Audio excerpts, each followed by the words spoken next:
Hello, hello, everyone. Good evening. I'm Gigi Howard. I am from the podcast Drinks in the Library, the only library where drinks are not just allowed, they are required. And it is National Audiobook Month. And so we've been coming to you, me and my pals at Every Library, the only political action committee for libraries. And we've been coming to you this month with audiobook narrators and all things audio. And so tonight I am going to be talking with our friend Jason June. So we're going to welcome Jason on now. Hi. Hello, I'm so happy to be here. Thank you for Oh, having me. yeah, we're so glad to be with you tonight. I'll just give like a teeny little bio about you. Perfect. You are a New York Times best-selling author. You love to create picture books that mix the flamboyantly wacky with the slightly dark and young adult contemporary rom-coms full of love and lust and hijinks. So awesome. Yes. Um, so we've got a book coming out this year, Mhm. correct? 2 actually, yeah. Okay, which ones do we want to talk first? I love it. So the first one that's gonna come out on October 1st Mhm. is the sequel to The Spells We Cast, which was my gay elf cowboy fantasy romp set here in Texas. That's where I am right now, Texas. And that ended on a cliffhanger back in October of last year, following this gay elf cowboy Nigel, who's competing in a competition that is mandatory for all 18-year-olds that have magical powers of elves, fae, goblins, nymphs, and sprites. And Mhm. throughout that competition, Nigel was falling for a very grumpy sprite and curmudgeonly sprite named Ori. And Ori and Nigel's proximity to each other created all kinds of magical mayhem that they had to clean up along the way while continuing to compete in this competition to keep their magical powers. And it ended on a big cliffhanger, which I've never done before, a big old cliffhanger, but that will finally get resolved this October when the sequel comes out, and that's called The Magic You Make. Oh, I love it so much. So that is exciting. So that's your YA book coming out, and then what's the Yep. other book that you The other mentioning? book is gonna come out in November, on November Mhm. 12th, and I'm so excited for it. It is like it's one of my author bucket list items. I am obsessed with Christmas, and I always have been. Like, my author photo in this book is from the first moment that I met Santa, and I was, like, 18 months old or something, and I have this huge, huge, huge, chubby-cheeked grin on my face, like, "This is Santa, this is the guy." So I've been obsessed with Christmas ever since then. And in November, my first Christmas book is going to come out. I say first as if there's like other books that are already currently in the works. There's not, but I don't want to end by Christmas time Yeah, yet. yeah. But I have a YA contemporary rom-com called Flopping in a Winter Wonderland.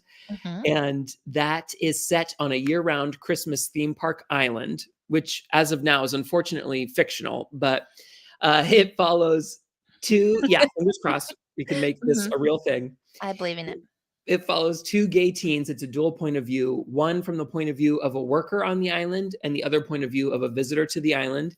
And they both hate Christmas for their own respective reasons. And in Mhm. this journey they take together, they come to realize the magic of the holiday season. Ah, I love I love it, and I mean, that would be an amazing, like, just only Christmas theme park. I guess Dollywood can kinda get kinda close, in the Yeah. wintertime. Oh, love that.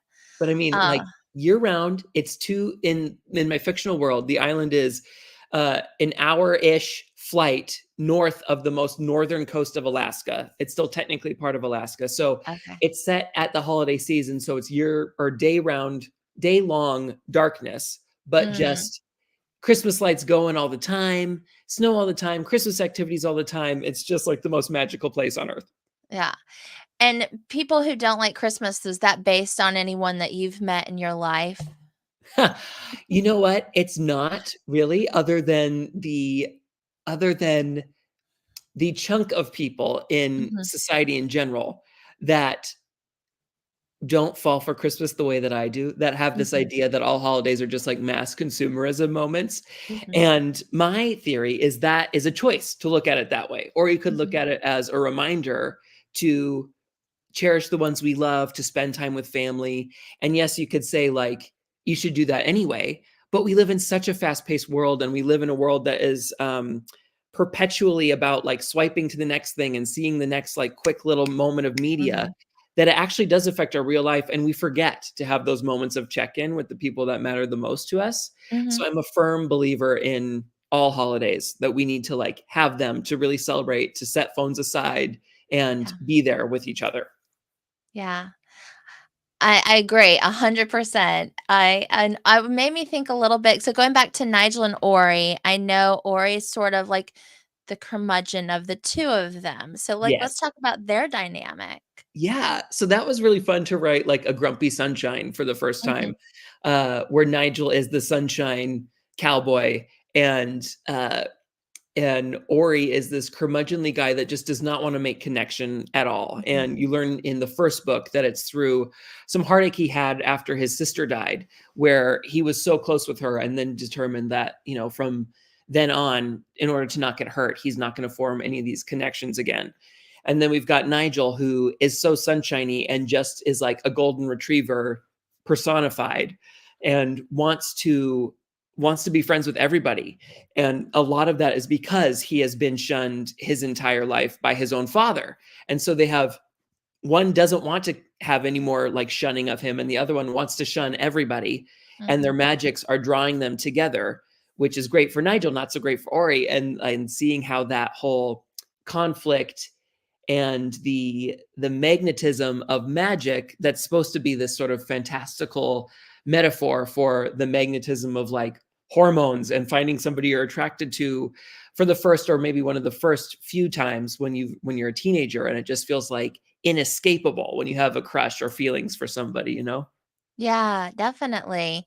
And I'll like, so you write a lot about magic and love, and it kind of feels like the magic in your stories, like you were saying, it's symbolic of so many other things. Yeah. So, and I was thinking, I mean, you've also written other children's books too, Yeah. right? Let's see, the Mermicorn Island. Where was the Yes. inspiration for those? That's my chapter book series with Scholastic, and Mhm. I just wanted to be in a place that was super flamboyant and super campy. So, like, it's called Mermicorn Island. It's set under the sea. It's not an island, like, at all. Like, it physically cannot be an island, but I just think there's so much camp in that it's underwater and we're calling it island, Mhm, and I wanted it to be this world that it's actually magical in terms of like we have mermaid unicorns that have magical powers under the mhm, sea, but magical in that just everyone is free to express themselves as they are. Like we've got Lucky, who is the lead of the Fantastic Four, as he calls his group of friends, and I really was drawn to a world that was vibrant and colorful, especially in our society where we still have a lot of hangups on like what is for boys and what is for girls, and the things that are like pinks and purples and teals we don't associate with boys, and we say that's only for girls. So I made this a world where it's like Lucky's a boy, he has a purple tail, there's a pink cover with him in the very first one, where it's really just about embracing the joy of life that goes mhm. beyond labels. It's for everybody, and that was just, like, really fun to do. Yeah, absolutely. Where do you find inspiration, for these stories? Yeah. That is such a hard question for me. It's, like, such a conundrum. There's always a seed of real life in my stories for me, but it's just a tiny, tiny seed. Like, with Jay's Gay Agenda, the seed is, like, I was the only out gay kid in my rural Eastern Washington high school, and that's the Mhm, setup for Jay. He's the only right. out gay kid in his rural Eastern Washington high school. And when he's finally around other gay guys for the first time in his life, the book follows like all the all the ups and downs of like finally getting to be gay when your entire life like you weren't able to, in terms of having relationships, while all your peers were having all these romance milestones that you're just waiting until even one person wants to maybe have a milestone with you. Mhm, The way Jay goes about it is so different than the way I went about it. But I always have a little seed of my life in each of my stories, and it's this most magical lightning strike moment when I realize, oh, this is what the book is going to be about. And it's so hard for me to say, here's what inspires me, because it's like I don't really know until it happens. It's different for everything. Like Yeah. with Riley Weaver Needs a Date to the Gay Butante Ball that came out last year. I love that title, by the Thank you way. so much. I love it Amazing. so much. I love just how, again, campy, flamboyant, and long Mhm. that title is. Mhm. And that was like when I turned 30, I'm 36 now. When I turned 30, I really was coming into my own in my femininity and like wanting to outwardly display my femininity. And I started wearing more makeup. I like love to wear heels, and people totally start interacting with you different when you are a male body presenting feminine.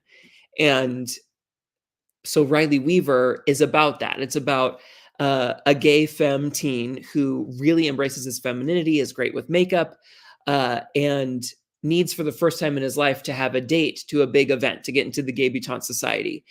And he's bet by another gay guy that he's not going to find a date because he's so feminine, and gay guys are gay because they're into men. And since Riley doesn't like live by that ethos, then he will not find a date. And the inspiration for that was just like hearing these things as I became a more feminine presenting person, and Mhm. wanting to show like, it's okay if you have things you as an individual person are romantically and physically interested in, but then you don't get to prescribe for everyone else that may or may not share your labels what they get to be romantically and physically interested in. Mhm. And so, yeah, it's just little moments like that where it's a different layer of life that I want to explore, that I have no rhyme or reason for when the story comes to me. It just comes to me. Uh, I that it made me curious too, as a queer author and you're writing stories for young people, have you heard back from your readership on your impact on them and their their understanding of their gender identity and sexuality and things like that? I have, and it's like the most magical moment. That's like the word of the night, I guess, for me is magical. It's so exciting when, I sit in my Skims pajamas in front of my computer Oh my god, alone for you're like so cool. 97% of my life. And so when I can get a DM or an email that is from a reader saying like, this is how your story impacted me, Mhm, and I'm thankful for that, like makes it all worth it, all this alone time. And it's such a good reminder. And what has been really heartwarming and exciting is how with each book it's different people reaching out to me, and for mhm, different reasons. Like Jay's Gay mhm, Agenda was my first novel, and I got a lot of like 25 and up aged readers reaching out to me saying like, I really wish that I'd had this book when I was in high school, because it really mhm. would have made me feel good about my, or not so alone in terms of like my hormones, my attraction, my horniness, where Yeah. like we people don't, not all people like for me to phrase it this way, but it's the truth when you think about it. We have celebrated straight horniness in media like from the 80s on. When you can think of like the movies in the Brat Pack of these high school kids, and uh, them celebrating their relationships and becoming sexually aware and romantically aware for the first Mhm, time, and they're like lauded as classic films, as they should be, as like icons, all the way up. Like for when I was in high school, it was the American Pie movies that was all about straight teen horniness, and the excitement of when you're finally becoming a young adult in terms of how you are going to physically and romantically interact with other people. mhm, And we don't have that for gay people. yeah, And Jay's Gay Agenda just represents one little letter of the whole LGBTQ plus alphabet soup of rainbow awesomeness. But I get a lot of messages from 25-year-olds on up saying like, I wish this had existed when I was a teen, because it's so freeing to be able to celebrate you coming into your own as a physical and romantic being. And mhm, it is so freeing and exciting, and for so many of us that is a part of us, our romantic and physical relationships. And then with things like Out of the Blue, I would get messages from a lot of self-described fat and chubby readers that were like, it was so important to me to see this shirtless, chubby lead on the cover, who celebrates being a swimmer, who has no issues whatsoever with his body. It's just about like finding a romantic partner, and then to have the dual point of view of a body that would be described as skinny or scrawny, that is lusting after and longing for a fat body, and how much that meant to readers meant a whole lot to me. With Mhm. Riley, it was feminine presenting, assigned male readers coming to me being like, this was so wonderful. And that just means, it means so much to me to see the evolution, and to help readers feel a little bit more seen, and something that I never even like imagined I would get to have. Like, it's so special to be a part of that. Yeah. And even I would say the same even for, like, your picture books and your books for younger readers too, but I don't know exactly when, but I'm just thinking when I was growing up, we didn't have a lot of authors for young kids that Yeah. were openly out queer, and Yeah. I just think it's so important for the work that you're doing in with that readership as well. That really means a lot. Thank you. I I don't ever, you know, it's so weird because I feel like in this era of rampant book bans, Mm, like I am told by the side that's against the queer community what my intentions are with my books, and they're wrong the majority of the time. Like I am never trying to convert somebody to my side, because that's not how it works. I'm right. never trying to assign to a reader what their sexuality or gender identity is, because again, that's not how it works.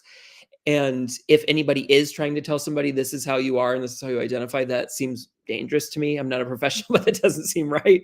Right. um, I'm just trying to be another data point for my readers about what the world can look like and what Mhm. the options are, and and helping them get that information to become their truest, most authentic selves, without me ever saying to them, this is how you are. It's just, Mhm. this is how someone can be. And if that resonates with you, great. Then you get to have that conversation with your loved ones and your guardians and the people that you feel safe with. That's Mhm. not a conversation for me to be a part of, but I am honored if ever one of my works helps light that spark in a reader's heart where they realize, "Oh my gosh, I am like this person who I'm reading about or who I'm seeing is an author." Yeah. Yeah, absolutely, and also thinking about the publishing industry, like we just said, 20, 30 years ago, we weren't seeing queer authors, but where how do you think we're doing in the publishing industry with representation, and what kinds of changes would you like to see? Yeah, in regards to, like, queer literature in general, I despite all the book bans and everything, I still think we are in, like, a golden age of queer literature where we're getting representation of all kinds of letters in that rainbow alphabet soup. We're getting it from all kinds of racial backgrounds, socioeconomic backgrounds, religious backgrounds, location backgrounds, like where you are in the country, because that plays Mhm. a huge part in terms of, like, how you are accepted, as a queer person. And I love that. I love that we're getting so many different ways to see these experiences in the queer community. Could we have more? Of course, we could always have more. But I feel like we are heading in the right direction, and have like continued to be heading in the right direction. One place that I think, excuse me, that we could see more of is from trans women authors and viewpoints. We have, as we should have, we're getting more and more trans men authors and viewpoints in books, and I think that should continue. And we should get more of those, but we should also keep encouraging all kinds of representation. Agreed. Agreed. Um, I wanted to go and talk to you a little bit about, like, your experience becoming a writer. I mean, when did you know? When did you say, "This is for me. This is what Yeah. Jason June's gonna do"? Yes. So I went to Montessori school, and Mhm, a very quick, not enough expansive bullet point about like how that works is you study all the school subjects, but once you meet the minimums of each subject in all your free time, uh, you can do whatever you want as long as it's one of those subjects. And like the theory is then, uh, with a diverse student body, you'll get kids that are like, some are gravitating toward math, some science, some English, and they will be able to help explain to their classmates who struggle in those areas in kid-friendly language how to get the concept, as opposed to like the intimidation of a teacher. So my free time was always spent in the like English sector of reading and writing. And it started when I was like in first grade, and I would write down word for word the scripts of my favorite movies. And when I was like 7 and 8, Labyrinth, I was obsessed with Oh, Labyrinth, starring yeah. David Bowie and Jennifer Connelly. Mhm. And I would write those words down and like make my friends perform it with me. And in writing the words down, I realized, like, wait a minute, this is the story. I have the story right here. I don't need to put the VHS in my VCR. I have the story. And so it Mhm. starts with words. And that was like the spark where I realized, oh, wait, this is it. And I like never stopped writing stories ever since then. Yeah. Start 'em young. Yeah. Yeah. And so then going into you writing your own stories, and then you've started also narrating, right? Yes. Yes. How's that going? I've loved it so much. This has always been a huge goal of mine. I love I love public speaking. It's like my favorite thing on the planet Earth. Mhm. In my like my mindfulness and my meditations and things like that, in moments where I need to be amped up or excited, I think about public speaking, which for a lot of people that's like terrifying. Right. For Absolutely. me, it's my absolute favorite. I love performing. I love being able to be an escape for people for a minute of time. And um so when I started writing my own books, I was telling my publishers I would love a chance to narrate my audiobooks. Mhm. And they let me audition for Jay's Gay Agenda, and they're like, "Okay, great, thank you, no." And I was like, No. "Oh, okay. Could you tell me why?" And they were like, "It's just a pass, but thanks for your enthusiasm." And so for my second book, Out of the Mhm. Blue, same thing. I was like, "I'd love to throw my hat in the ring." They were like, "We actually already have some people in mind, but thank you." And in the in between, I always knew I could do it. I knew I could do it. In the in between, a wonderful, wonderful, wonderful woman at HarperCollins saw me on a panel like this on an online thing. It was during the pandemic, and she was involved in the marketing department of HarperCollins. And she said, "I want to try out something new with Jason June, and I want to give him his own little web series." And see how people respond to that, because I think he can pull that off and keep our attention for a 5-minute episode every week for the summer. And that was the web series YA for a Day, where I was given a challenge inspired by a YA book to do something that I'd never done before. So there was things like going zip lining, taking a dance class. I'm a terrible dancer. Taking a cooking class. I'm a terrible cook. Uh, Doing axe throwing. So it was super Mhm. fun to do that. And in that, that was sort of like this really fun assigned audition process where I think it let the whole Harper team know, hey, I can do this. I can be in front of a camera, I can be behind a microphone. And then when Riley Weaver came along, they just reached out to me and were like, we want you to be the narrator. I didn't have to ask or anything. They were just like, we're doing this and we're going to give you this chance. And I'm so, so, so grateful for them.